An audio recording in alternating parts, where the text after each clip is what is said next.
Welcome to the Breathe Easy podcast. Today we're joined by Karan Virwani, CEO of WeWork India. We'll be exploring a number of topics from the limited time we could get of Karan's very busy schedule.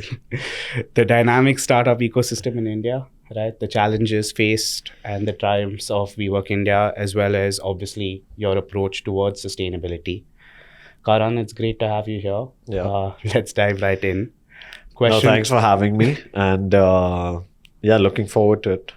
Awesome.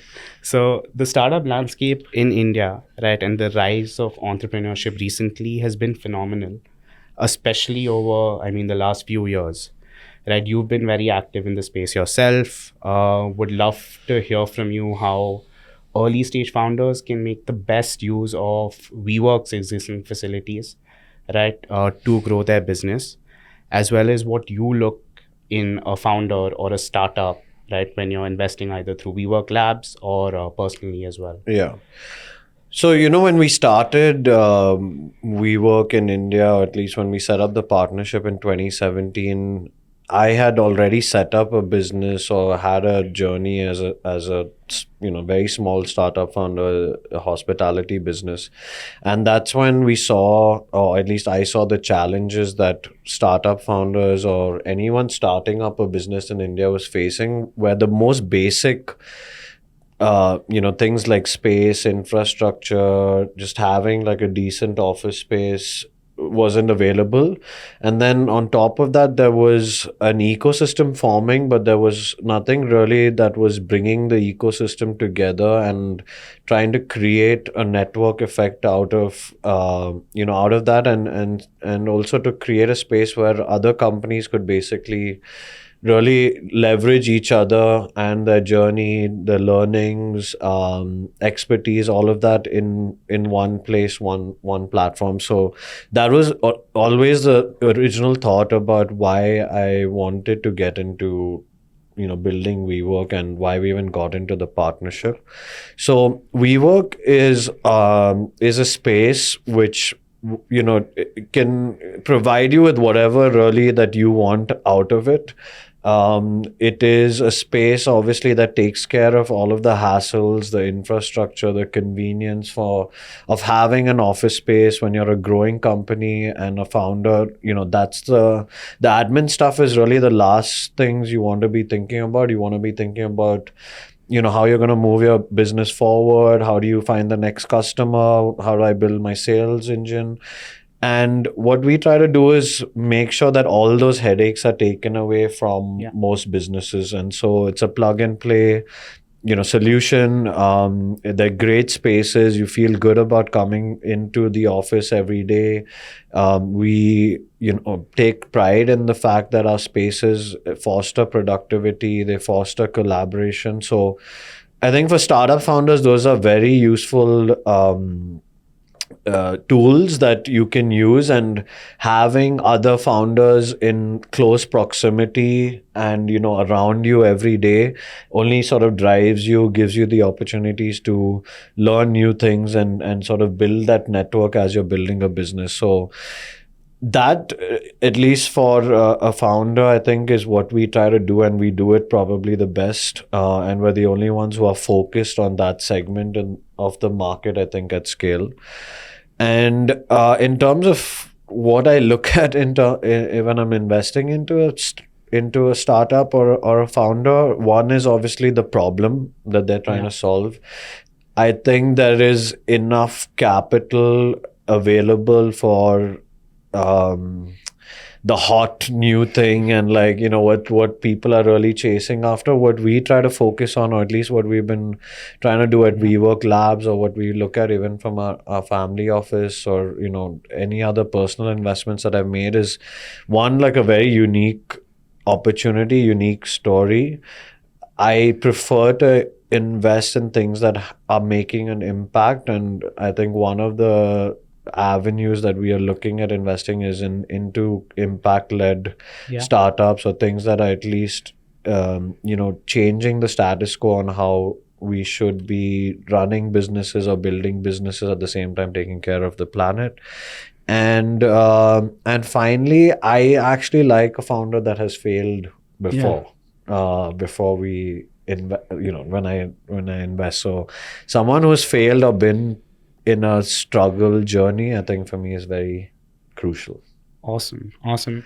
And just building upon that, right? Founders that have failed, as well as sort of this, what you're looking for in a founder in today's age, right? With sort of the funding winter, per se, sort of being a hot topic, a lot of founders sort of having to struggle through that, Yeah. right? How can a founder, uh, right, navigate through this funding winter, and what's the best way to optimize right now with sort of limited access to capital? I don't agree with the funding winter, situation. Yeah. I think what happened, obviously, capital is a little more careful and not as aggressive as it will be in zero interest rate environments, which is what Yeah. the previous 10 years used to be. But I think that there is more than enough capital available for businesses that have a sustainable business model, that have a logical sort of like unit economics, and it's not some Excel financial model fantasy that they're trying to sell. I think that's where capital is now, understanding that it's not like a 1, 2, 3 year story. Even though these are funds that put in money into it, if they really want to see returns over long term, they're going to put it into businesses that have a very long view and a very sustainable business model.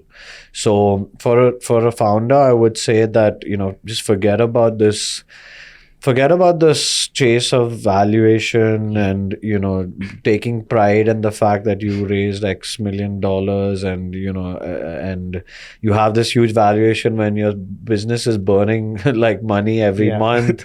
It's a stressful mind state for a founder to be at. I've been in those situations. I mean, we first 3 years of our journey was that chasing valuation and trying to ride this whole wave that existed, and building a growth business, which we did.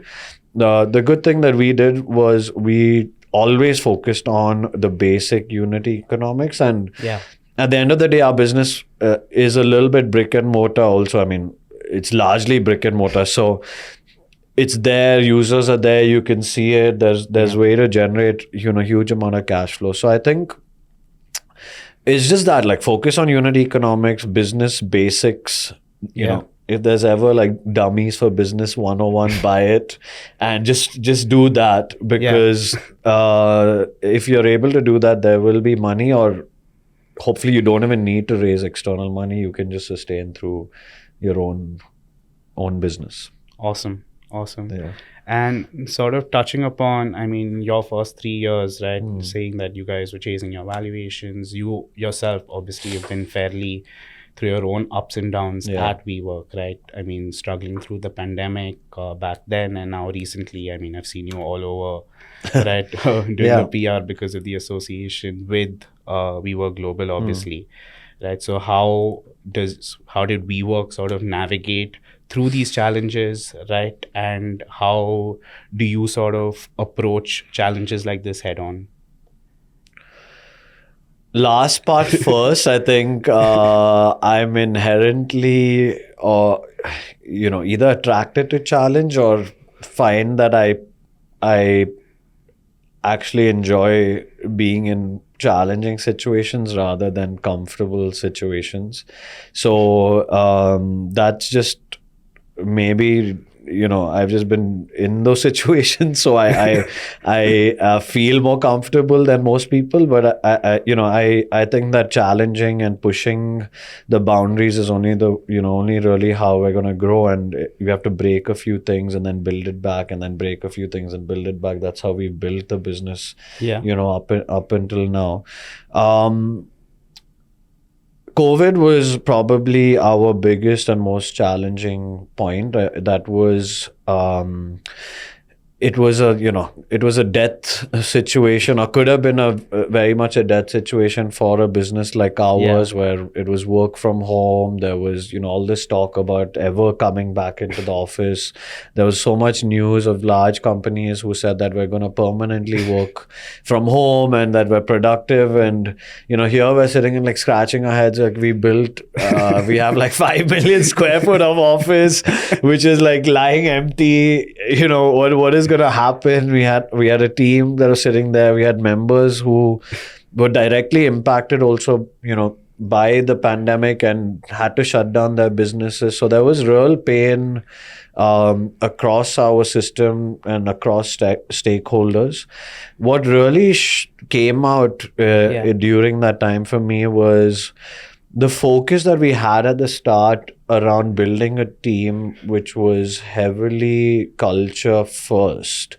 And what that did was that in times when things were bad, the culture of the organization really like showed itself, right? There was resilience that came out. There was this sort of like we're not going to fail after putting in so much work. And the biggest thing that I think that our team truly felt, and we did these employee NPS surveys and all of that, the thing that people really resonated with was that the product that we have and the product that we are building is unmatched, provides impact, is changing people's lives, is not something that it's also our responsibility to make sure that it continues so that we can have more and more impact. That came out, and so the spirit of the organization and the spirit of the company stayed high, and I think that was very, very important.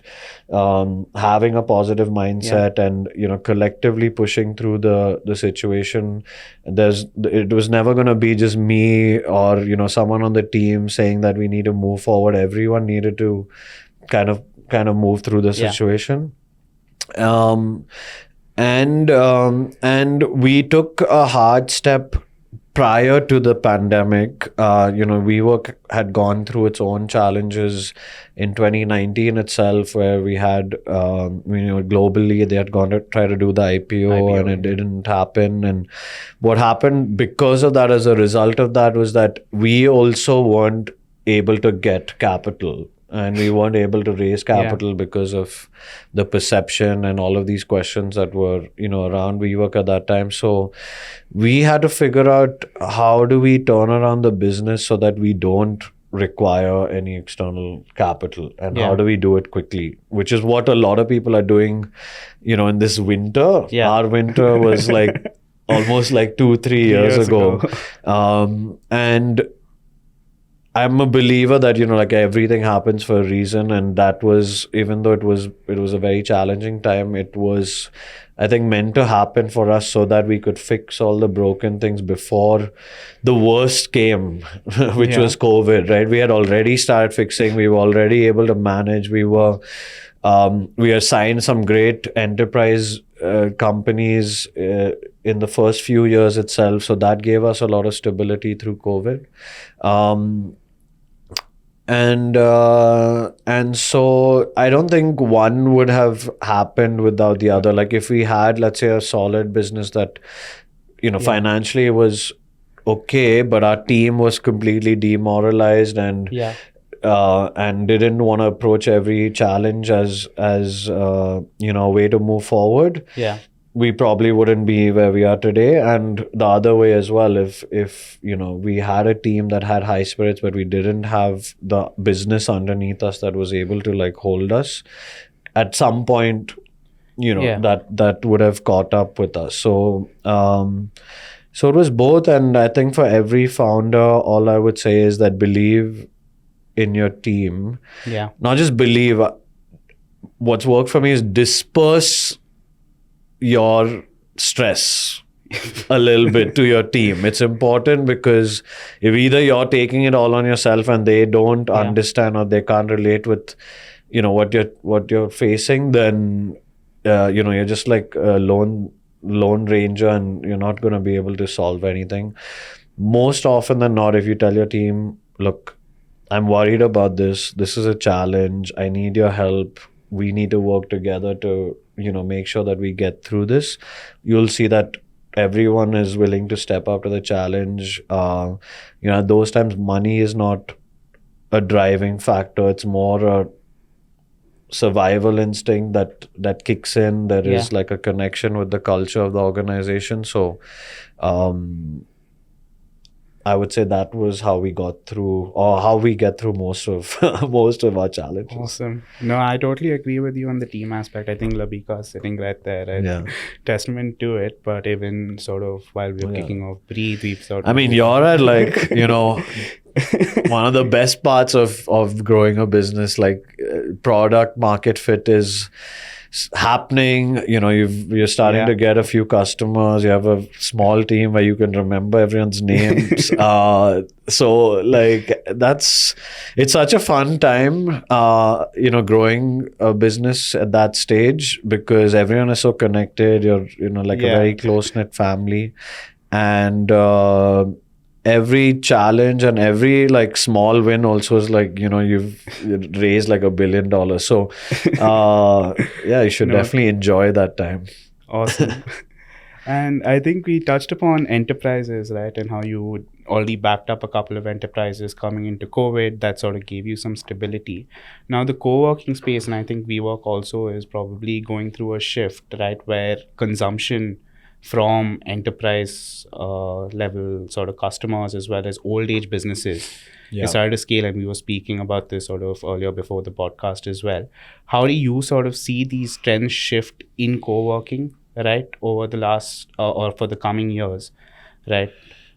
Because you see sort of consumption's gone up from about 5 to 35% for these old age businesses. So I think just really what's happening is that we are coming closer and closer to the core strategy for all companies and how they think about their office space. So when I started, I think the general vision or the North Star was that if anyone is looking for office, if anyone is starting a business or looking for office space, they just think WeWork immediately. We did that as well. So it's always resonated, I think, with smaller businesses and mid-sized businesses that don't have the resources, don't have these admin teams, don't have real estate team who can go and scout properties, and don't want to manage all of the stuff at the back end. Most of these large enterprises always had that. There's a unit that is the real estate team or the procurement team, takes pride in managing their workspaces and that I can manage all of these vendors. That is changing a lot, and it definitely changed post-COVID more because people were sitting with all these office spaces and they're like, what a headache to manage this when our core business is technology or whatever it is. So Flex is definitely moved or has moved into the core strategy for most companies. It is de facto for small businesses and startups and things like that. Like it is, no one is ever thinking that they're going to go get a traditional space now when they're starting up, for sure. The large businesses is what we're now working on, and we're seeing, and we're trying to see how we tweak the product. And how do we operate to the highest level so that we can cater to those standards, to a standard of a JP Morgan or a Morgan Stanley or whoever else may come, the biggest MNCs, Fortune 500 companies in the world. And that is happening at a pretty fast pace, I think, now in India. The other issue is that, not an issue, but the other opportunity is just that India itself is seeing like some, like a crazy amount of activity right now. And out of everywhere in the world, the type of hiring and the growth that these large companies are seeing in India and GCCs, that are coming, global captives and things like that, is just at a crazy pace that we get to latch on to that, just that wave, and that's what we're trying to do. So I think that flex will be at least 20 to 30% of overall commercial real estate in some time. It's only about Awesome. 6% now. So there's huge amount of growth for us. Awesome. Yeah. I mean, those insights were definitely helpful, right? Just wanted to sort of shift gears now, move into a topic that is obviously very close to my heart, and I know for a fact very close to yours. Yeah. Sustainability, right? And WeWork, I mean, has sort of taken the sustainability agenda head on, right? I mean, sitting in WeWork offices myself, sort of when we kicked off Breathe, right? Just the lack of paper cups and sort of you wiping plastic off was a plus move that I haven't seen from many office spaces, right? And you recently had the WeWork Sustainability Summit, which I had the pleasure of attending, Yeah. where you laid down a number of goals for WeWork as well. So, what is WeWork's outlook towards sustainability, right? And what are the sort of goals for WeWork coming into the next few years? Yeah.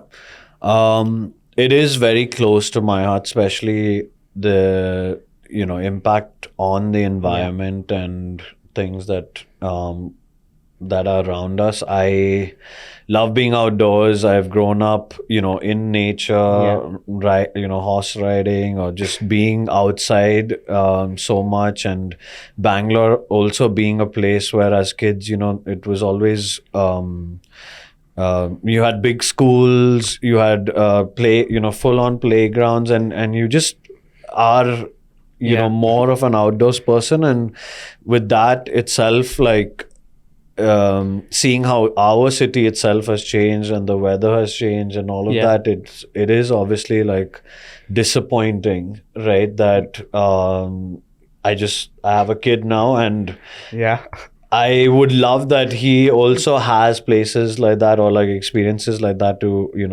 have as growing up.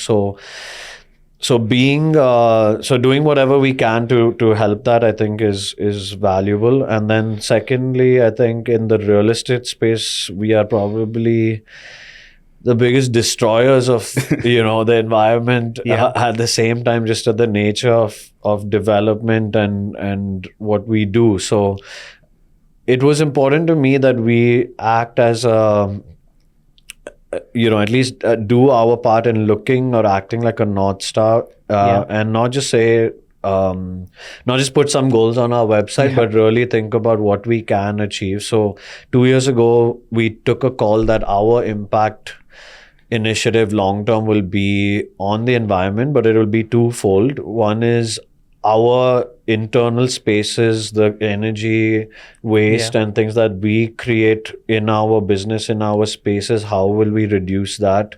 What are the processes and goals that we'll put in place to make sure that not only do we reduce our impact, our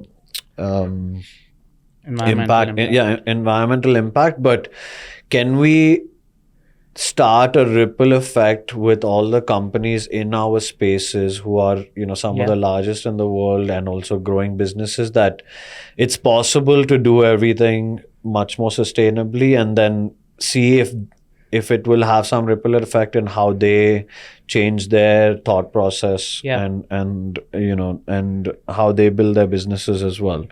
So we took some measures in committing to bringing down our energy consumption, to moving to 100% renewable, to making sure our waste moves away from landfills. How do we reduce the water consumption per person in our buildings? So those are goals that we've now published and are, essentially 2026, 2027 for most of them to achieve. So very close, achievable, not like a 2035 unnecessarily stretched goal. And then we'll keep improving and we'll keep building on it. Maybe we'll get to 80% of it, maybe we'll get to 100% of it. There are obviously restrictions around it, but we want to do as much as possible. Breathe, and the product that you guys are building is extremely important for us also to be able to just track it.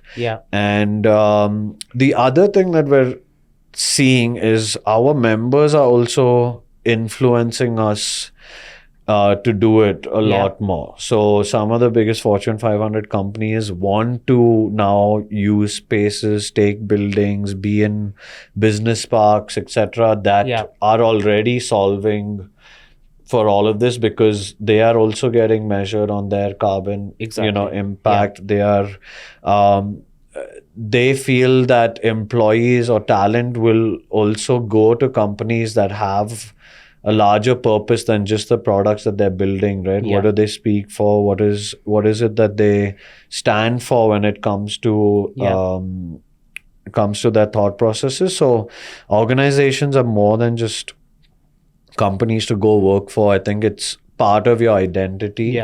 And so people want to either work in a place or work at a company that connects with their identity a lot. And the environment and the environmental impact, I think, is a very big part of what we want our identity to be. Awesome.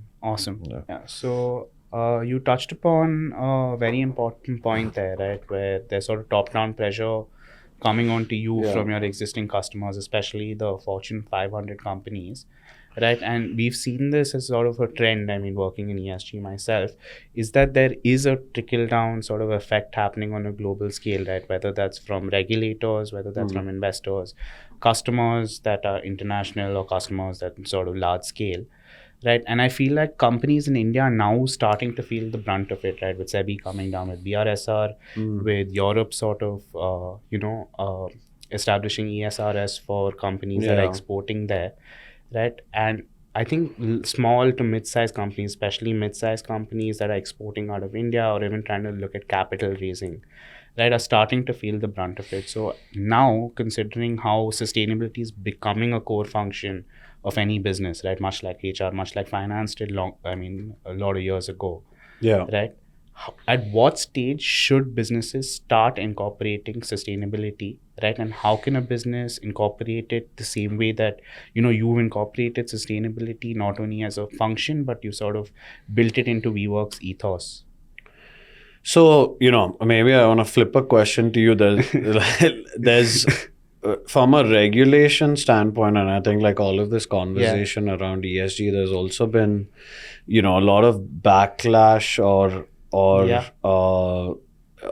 I think the pendulum tried to swing too far to one side, where some of the stuff coming out or, that companies wanted to implement just doesn't seem that practical, or seems like there's like a larger agenda where someone is obviously benefiting, economically from some of it, and it has an impact. When it has an impact on parts of society or businesses that may never be able to truly be that sustainable or follow exact ESG standards. I think Europe is facing a lot of those challenges today. I mean, just commercial buildings in Europe, right? No green, no lease. Yeah, they have to do this huge overhaul.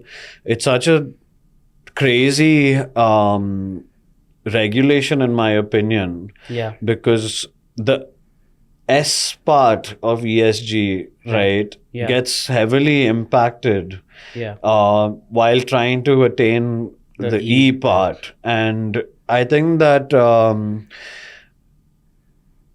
you have to, obviously look at what is by law and regulation and all of that on one side. But you also have to, from your business perspective, really think about what is it that you can achieve, and you have to do it as either like a cultural initiative, or you truly believe that you want to, you want to make an impact and you want to change parts of your business. I think if you do it namesake, you do it for the regulation, it's gonna fall flat on its face anyway. So what we did and what we continue to do is to do action is what we want. We don't want, we don't really want to chase some, large goal or like communicate anything super large. We want to just create action, small steps, change the aerators in all of the washrooms, right? Yeah. Like bring the water levels down. Yeah. Just start with something as simple As as that. Yeah. I think that's what companies should do. I don't think that they should try to go for like a, like to be the most elite ESG standard or whatever it is. Especially if you're a mid-size or a small-size company. Yeah. Think about things sustainably from when you're building the business. I mean, one thing I still get irritated with is that if someone hands me like a printed out paper and it's printed on one side, like I will lose it in the meeting. I will make sure that that paper gets put back into the printer and is like, used again. Yeah. So it's small things like that you need to do while building your business to really, Yeah. build that into the ethos. Yeah. And if you just try to, like if you're a business of, I don't know, let's say 100 million square foot, Yeah. and you try to say that I'm going to go 100% green Yeah. by in 2 years just to Not make it gonna look happen. like that, it's just never going to Yeah. happen. Even for someone our size to go 100% renewable is technically not possible.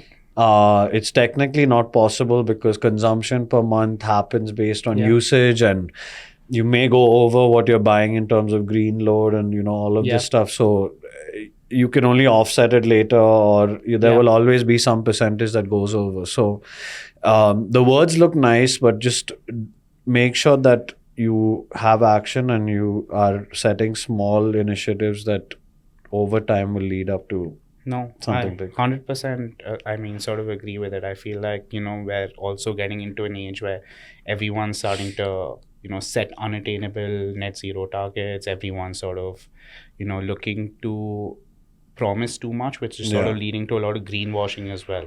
I mean, Right. it's like this whole woke,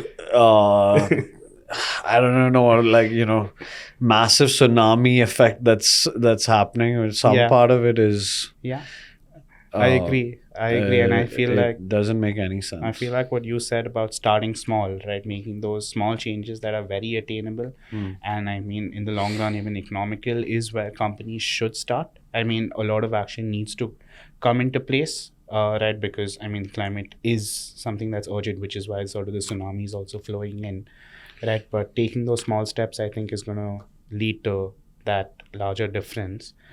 I think I had got a lot to learn from, I mean, our conversation. I hope the viewers sort of looking at this have also learned, I mean, more, if not as much as me, right? But thank you. From I mean, maybe like before we end, from someone in a much younger generation, or someone who is right at the like forefront of solving for these issues, what do you see as sort of like the biggest trend or opportunity for someone building for climate impact, or building, or wants to start up a business thinking about something to do in the space? I mean, the climate tech space, the impact space, I mean, is vast, right? It's sort of been blown open recently. There's a lot of investor attention to the space as well, right? Which is sort of influencing a lot of companies to come up with,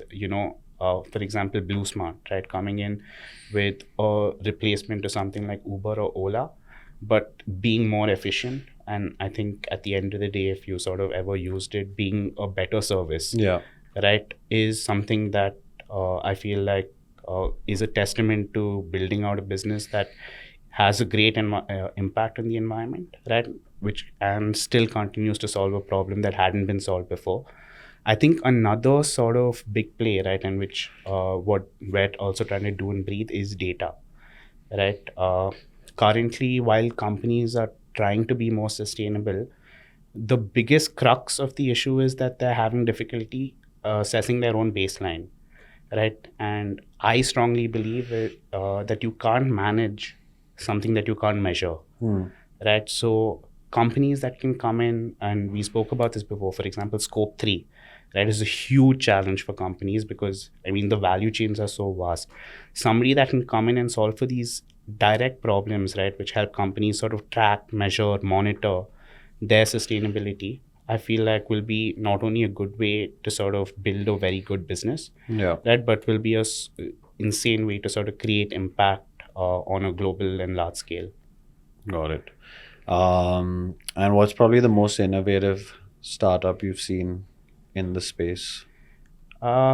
I'd like to say me and breathe ESG, but Apart I from mean, you, obviously. I mean, I feel like there are a number of super incredible startups that have come into the space, right? And I spoke about this before, but for me, I think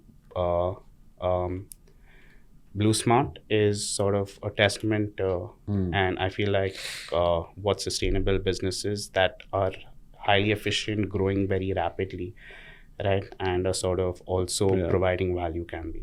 Nice. Okay. Awesome. Thank you so much for taking the time out, Karan. Yeah, We of really course. appreciate it, and No, hopefully thank we'll have you. you back on the And podcast. good luck.